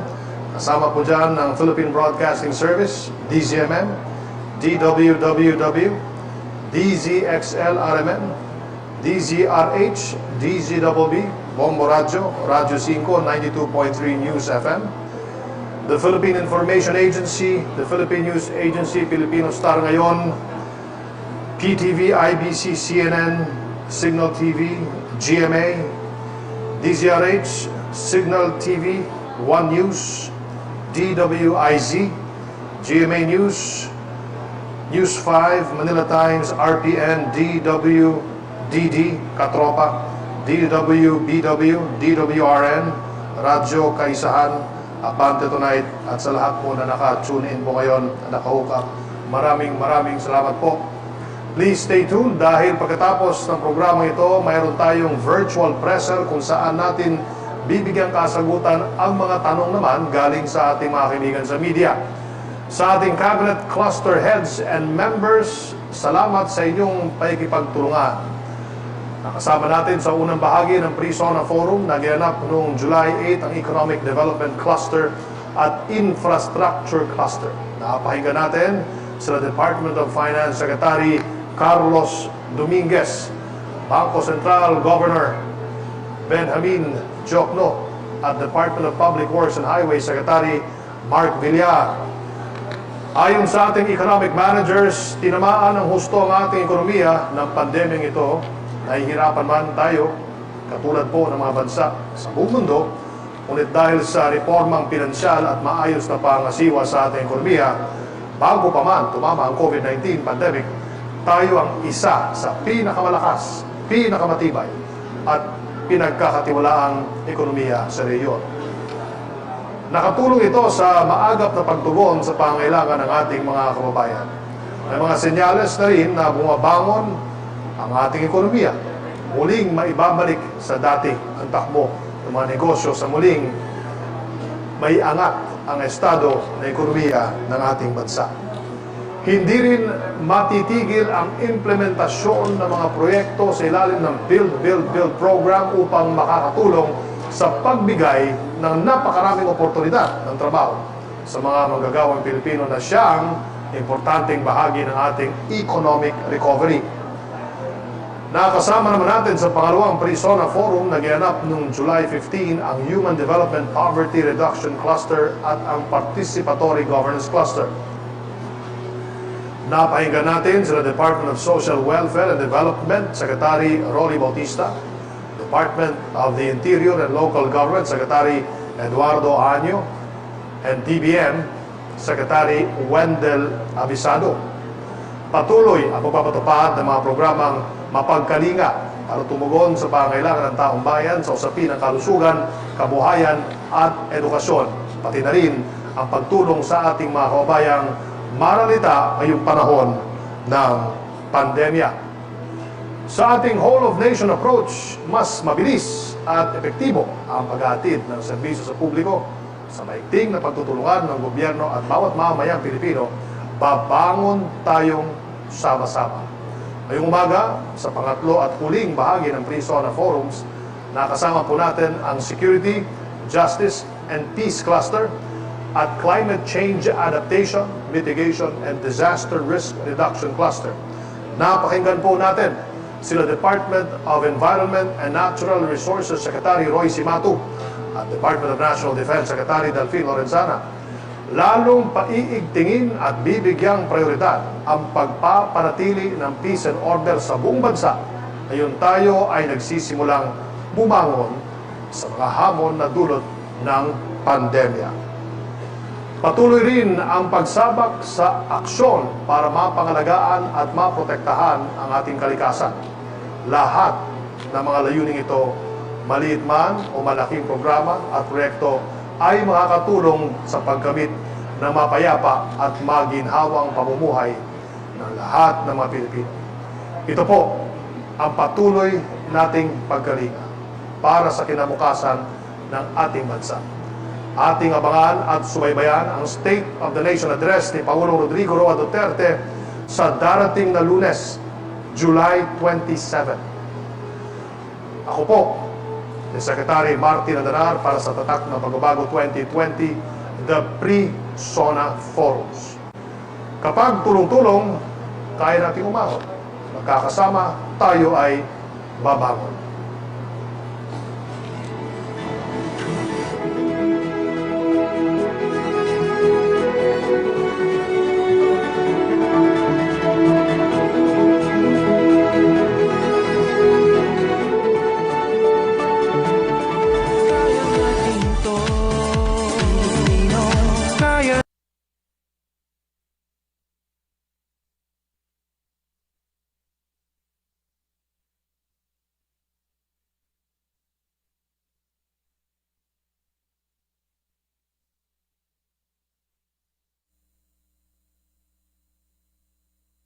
Ang DOH ay muling nagpapaalala